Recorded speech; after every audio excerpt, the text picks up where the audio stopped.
Good day, everyone. I am Isito from 4BSCEB. Today, we will be talking about response spectrum analysis, or the RSA of a 10-story building. So this is based from the NSCP 2015 Dynamic Analysis in section 208.5.3 5.3. Uh, So we will be performing today the RSA dynamic procedure of a 10-story building based on the NCP 2015. We have the given here, R is equals to 8.5, CA 0.44, and CV 0.64. In this presentation, we will learn the steps in doing the RSA. We have prepared 15 steps in this presentation, no? So dito, given na ang stiffness K and mass M natin. And then, given na or tapos na ring isolve yung ating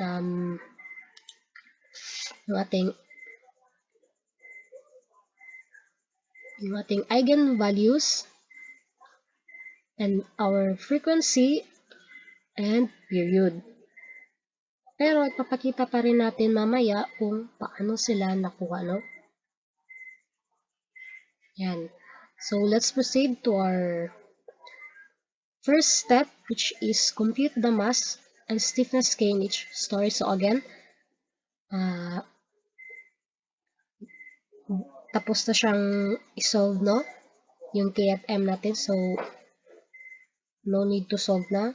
Pero kung hindi naman given or di pa na-solve, we have here the formula for our stiffness and our mass. Yan. And then, our second step, we have calculate the eigenvalues denoted by lambda. Meron tayong characteristic equation na K minus lambda M, and using the Excel, substitute lang to find the determinants at ito yung results. So, ang lambda natin, or yung eigenvalue, which is nakita natin kanina from the previous slide. So, we have here 32 from our mode 1, and then 284 for our mode 2, and so on and so forth hanggang sa ating mode 10. And then our third step, we have calculate the modal frequency and modal period. So we have here the formula kung paano kunin ang modal frequency and modal period. First, hanapin natin ang modal frequency denoted by the omega sub n equals square root of the eigenvalue from each mode. So, example, from mode 1, we have ang eigenvalue natin ay 32. So, square root natin ang 32. We have the modal frequency 5.656854249. So, gawin lang sa lahat ng eigenvalue, sa lahat ng modes. So, ito, square root lang natin para mahanap natin ang value ng ating modal frequency for all modes, no?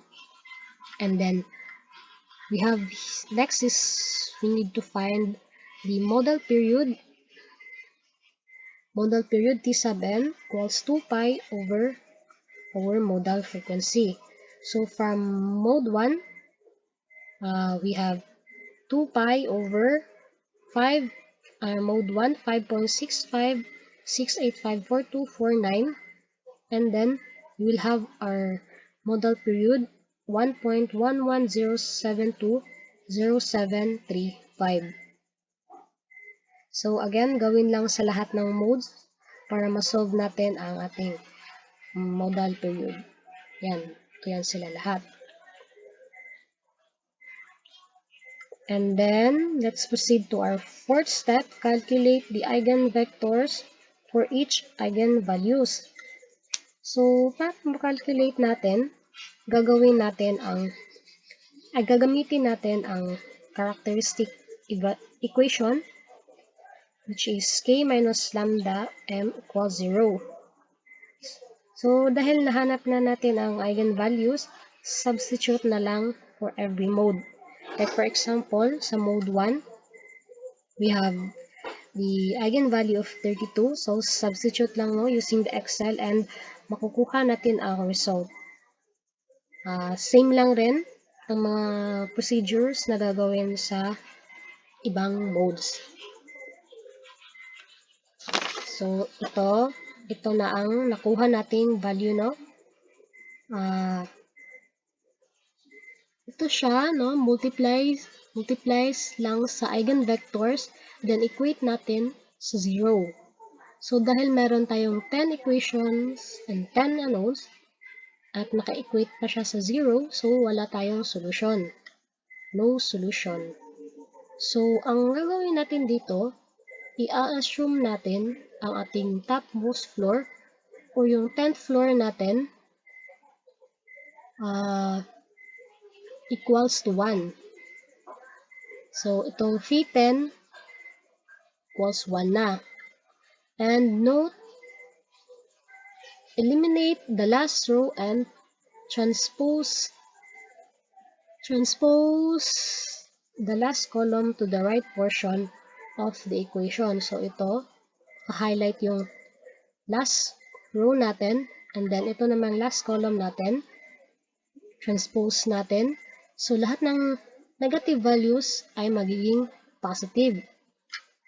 So, magiging 9 by 9 matrix na siya with 9 equations, 9 unknowns, and with solution. So, using Excel, we can compute the value of the eigenvector for mode 1. So, ito na nga. We have the results of all the eigenvectors for each modes. So, ito. For each modes na yan siya, no?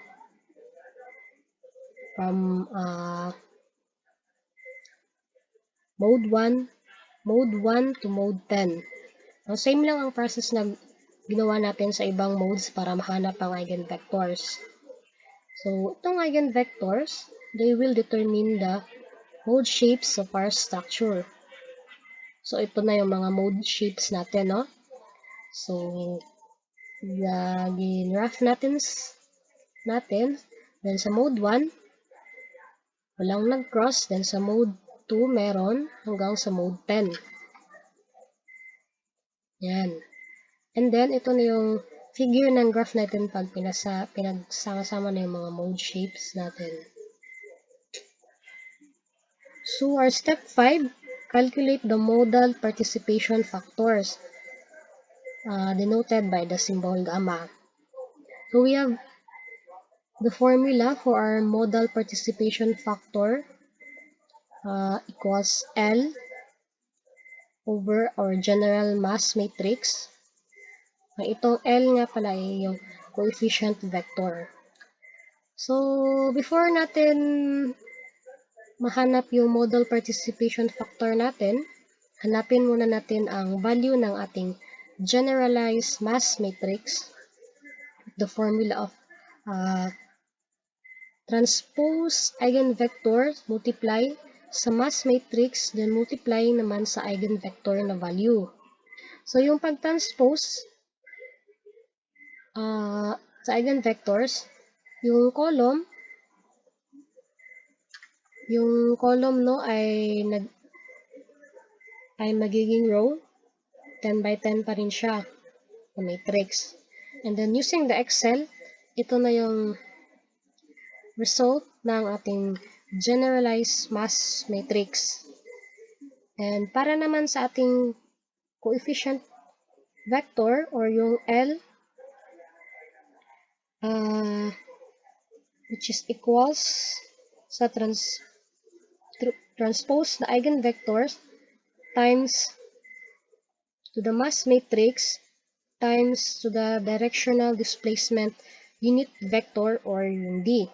So, itong D natin, ito yung mag-determine kung i-consider mo ba yung mode niya in direction. For example, to the X direction, kung ito lang bang first ang consider mo or tatanggalin mo ba yung ika-10th floor, so magiging 0 siya.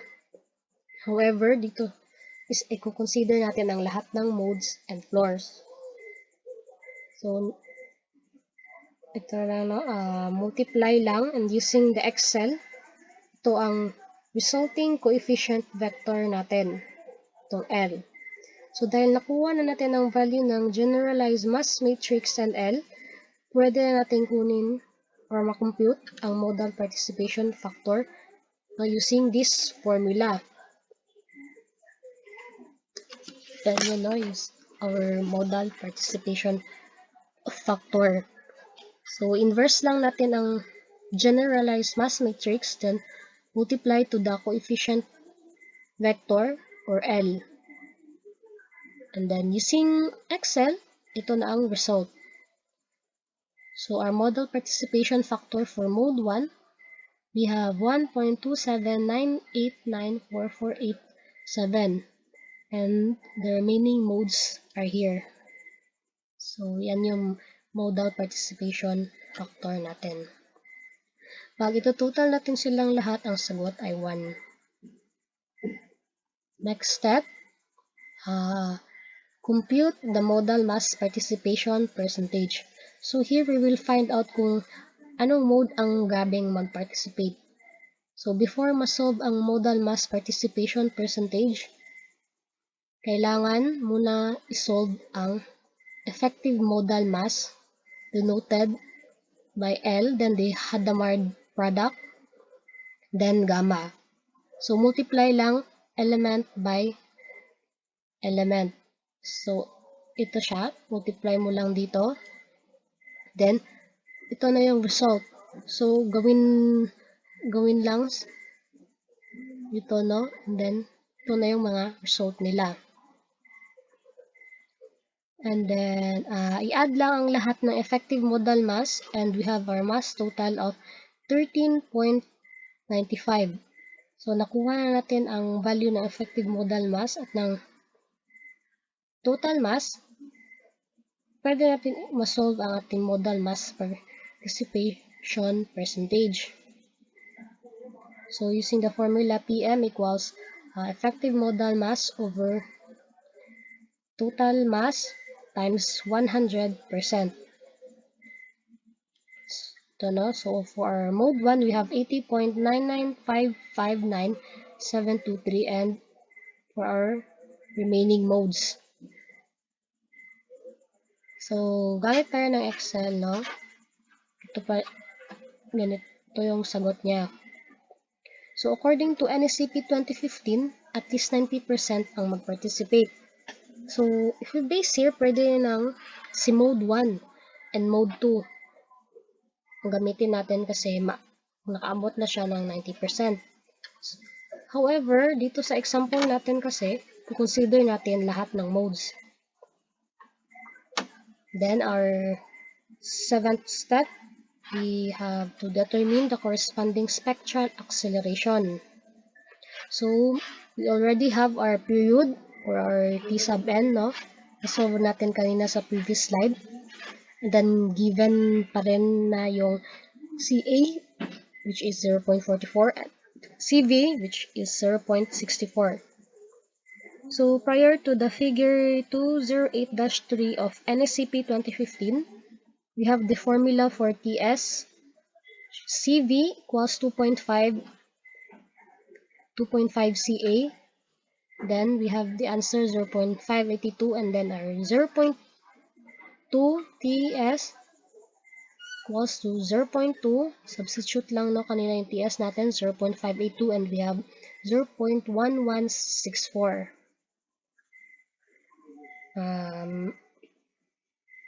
We have three considerations under the spectral acceleration. So, for our first condition, kung ang period natin or yung T sub n is less than 0.TS, which is yung 0.1164, we will use this formula. For second condition, kapag naman ang period natin ay in between sa 0.2 ts at ts, which is 0.582, ito naman ang gagamitin nating formula. And for our third and last condition, if the period is greater than ts, we use this formula. So now we have here under the conditions, the red one is the third condition, the green ones, we use the second condition, and the yellow ones, we use the first condition. So, ito yung spectral acceleration natin. Then, multiply natin to sa 9.81 m per second squared. Then, ito ang ating, ito ang acceleration due to gravity kasi itong spectral acceleration is due to gravity rin. So, ito na yung resulting spectral acceleration for all modes. So, we have here 5.6525455959, and then the rest for all the modes. Ito na. And then, let's proceed to our 8th step. Determine the corresponding spectral displacement. So, kanina is spectral acceleration, ngayon naman is spectral displacement. Using its relationship with spectral acceleration, which is given by this, no? This is the formula for our spectral displacement. So, yung nasolve nating spectral acceleration kanina, divide natin sa squared frequency natin. So, we have here the spectral acceleration and our frequency. Divide natin, no? And then, we get the spectral displacement. So, using the unit mm, so we have here 176.6420612, and then for the rest hanggang dito sa baba. Ano? And then we have our 9th step, compute the modal responses. So, unahin natin yung modal lateral force.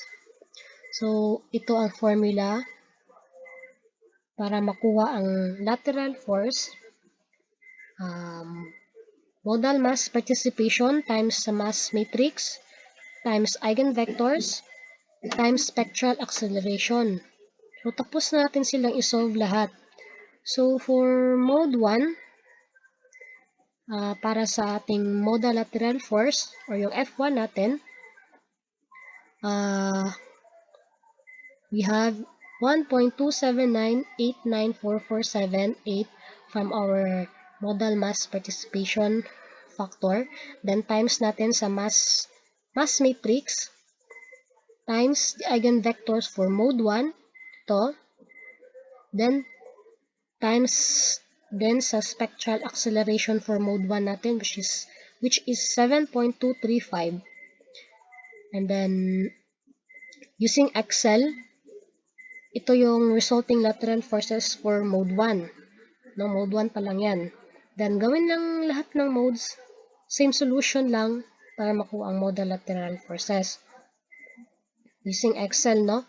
Ito na ang lahat ng modal lateral forces for the rest of the modes. From mode 1 to 10. Yan sila.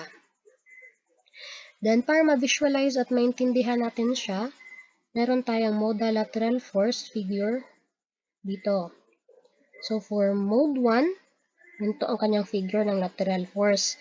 Then, sa mode 2, ito. Then, for mode 3 and 4, mode 5 and 6, mode 7 and 8, and mode 9 and 10. Yan. So, let's proceed to our 10th step. We have compute the modal responses. So, kanina is modal lateral force. Ngayon naman ay ang modal story shear force or yung modal shear force. So we have here the formula, no? So to find the shear force, modal story shear force for mode 1, so ang gawin natin, no? Ito, modal lateral forces. So itong lahat ng nasa last row, no? As is lang siya dito sa ating modal shear force, no? Or copy paste lang, no? And then yung 10th row natin, so unahin natin yung mode 1. Ang 10th row ng ating mode 1, which is the 7.878547,366. Add lang natin siya sa ating 9th row, which is 10.08604,538. We have the answer dito sa ating mode 1. Mode 1, 9th floor of our mode 1 ng ating modal shear forces, no, which is 17.96459275. Then para makuha naman ang ating sa 8th floor, i-add mo lang rin to silang tatlo, no? Or no, itong ating add lang natin tong 8th, 9th, and 10th row natin of our mode 1 sa ating modal lateral forces para makuha natin ang modal shear force ng ating 8th row of our mode 1. So, gawin lang ito sa lahat ng modes, no? Gawin lang sa lahat ng modes dito. Add mo lang yan silang lahat. And then, ito na yung result. Nakuha natin ang shear force natin sa lahat ng modes. Yan. So, here are the figures for the modal story shear force. Dito na sa baba yung pinaka una sa shear force dahil dito nag-start ang shear natin. Wala tayong shear dito sa uppermost. So, itong shift dito sa uppermost. So, these figures are for the mode 1 and 2. So, ito naman, modes 3 and 4. Modes 5 and 6. Modes 7 and 8. And modes 9 and 10. Yan. So, our next step, compute the modal responses. So, dito na tayo sa pangatlo, no? Yung modal story displacement denoted by delta. So, this is the formula for modal mass participation times eigenvectors times spectral displacement using Excel. Ito, no? Our modal mass participation factors. And then, yung eigenvectors natin. Then, times din sa ating spectral displacement. And then, we will get the result. Ito na yung mga na-compute natin for modal story displacement for all modes. Doon sila. From modes 1 to 10. Then, para ma-visualize natin itong displacement, we have the figure for mode 1. No, ito yung itsura ng kanyang displacement. Modal story displacement. Ito, mode 1. Then, ito naman for each modes, no? You have here from mode 1, from yung kanina, and then from modes 2 to 10. Yan na yan sila. So next is we have our next step, combine modal responses using combine modal responses, no? Kasi meron tayong maraming results sa modal responses, like yung lateral force, shear force, at yung displacement. So, using square root of sum of squares, o yung SR, SS. So, magamit natin to siya sa design. We need to combine them. So, first is the peak story shear. Ito ang formula ng SRSS. No? So, for example, for our V peak 1, so lahat ng first floor, no, yung naka-highlight dyan na red sa bawat modes, itong peak story shear, squared natin sila sa isa, then find the total sum, and then square root. Like this, no? So, ito siya, from our VPIC 1, 63.8647135 squared plus from the first floor of our VPIC 2 and so on hanggang sa ating VPIC 10, no? Squared natin and then find the sum and then yung square root. We have the answer 65.65878267 kN. Yan, no? Gawin lang pa rin, no, sa lahat ng mga susunod, no, and then makuha mo na yung answer nila. So, ito na ating peak story shear from peak 1 to 10. Yan. Ito naman ang ating ito naman ang kanyang figure of our peak response story shear. So, we have here are 13 steps solved for peak story forces. Ito yung formula niya, no? So, meaning, isasubtract lang natin ang first peak sa second peak. And then, second peak naman sa third peak, and so on. So, example, from peak 1. Our peak 1 is 65.65878267 minus our peak 2, which is 64.39596156 kN. So, we have here the result 1.2628211109. So, again, minus, gawin mo lang sa lahat ng peaks, and then, ito na yung result.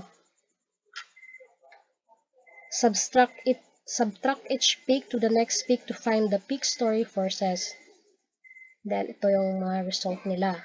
So, pag ipa-plot na natin siya, ito yung kanyang figure ng ating peak story force.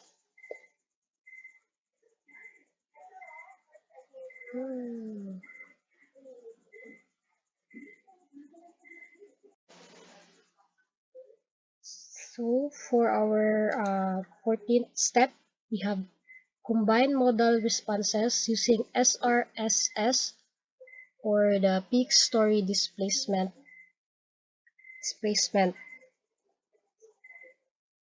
denoted by the delta peak. So, this is the formula. Same process lang pa rin kung paano kinuha ang peak story shear, no? So, lahat ng values sa first floor, for all modes, square lang, no? Square each, and then find the sum and the square root para mahanap ang peak story displacement sa peak 1. So, which is 17.73546136 mm. So, gawin lang ang same process sa second floor. hanggang sa second floor hanggang 10th floor for all of the modes. So, tapos nating i-compute. So, ito na yung result ng ating peak 1 to peak 10. Then, ito naman ang kanyang itsura ng kanyang figure sa ating peak response for the peak story displacement. So, for our last step, solve for peak story drifts. So, iba naman ito sa sinolve natin na peak story displacement. To solve this, we will use the given overstrength factor, no, or yung R, which is equals to 8.5 para makuha ang maximum inelastic response displacement. No? Ito siya, no? Denoted by delta sub m equals 0.7 R delta peak or the peak story displacement. So, since na-solve naman natin ang peak story displacement, substitute na lang natin ang value sa formula. For example, no, our delta M1, we have 0.7 times 8.5 times yung delta peak 1 natin, 17.73546136, and our result, our maximum inelastic response displacement for our mode 1, no, is 105.5259951. So, again, no, gaya sa mga ginawa natin kanina, no, same process lang pa rin sa lahat, no, hanggang sa delta M10. So, ito na yung result ng ating lahat ng maximum inelastic response displacement for all modes. MM ito silang lahat, no?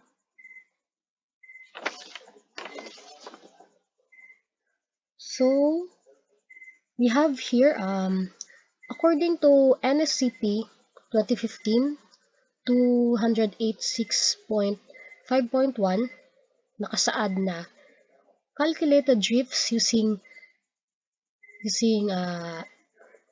delta M shall not exceed 0.025 times the story for height structure having fundamental periods of less than 0.7 seconds. So, meaning, if yung fundamental period or yung T1 is lesser than 0.7 seconds, so ito yung gamitin nating multiplier, yung 0.025 sa story height para makuha natin ang maximum drift. And then, here, for structures having fundamental period of 0.7 second or greater, the calculated drifts shall not exceed 0.020 times the story height. So, ito yung periods natin or yung T natin. And then, ito yung fundamental period natin, no? Which is equal to 1.110720735 seconds. Yung fundamental period. Then, greater than 0.07 seconds. So, meaning, we use the 0.020 para makuha ang maximum drift. And then, 3,000 mm, ang ginamit natin kasi 3 meters yung ating story height. So, 60 mm ang ating maximum drift. So, kailangan hindi maglampas yung calculated story drift natin sa 60 mm. So, to find the drifts of every peak, we have the formula, no? So, yung delta M peak of this floor, subtract natin sa delta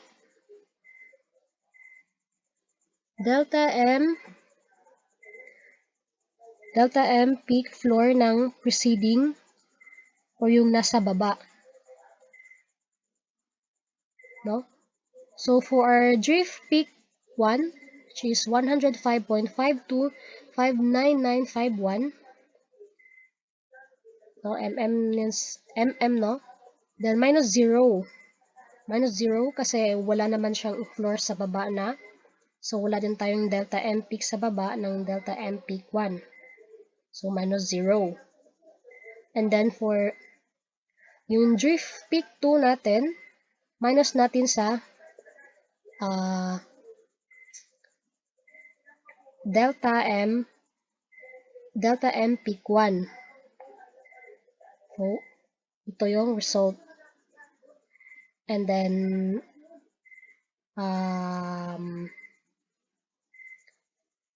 yung ano naman natin, no, yung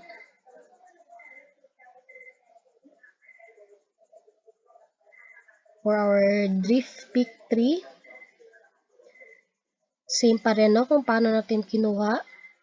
Minus mo lang sa preceding niya, no, or nasa baba niyang floor. And then, makuha na natin ang drift peak 3.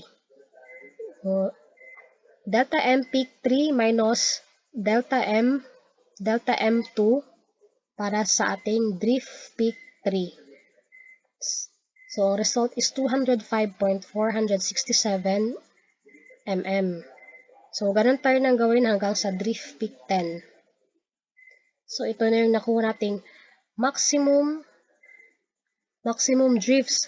So, dahil hindi dapat maglampas sa 60 mm, no? Lahat ng naglampas, gawin nating 60 mm. So, from peak story drift 1 hanggang peak story drift 9, naglampas silang lahat sa 60 mm. So, ginawa natin silang 60 mm. So, walang drift peak 10, is less than sa maximum na nasolve natin. So, as is lang siya.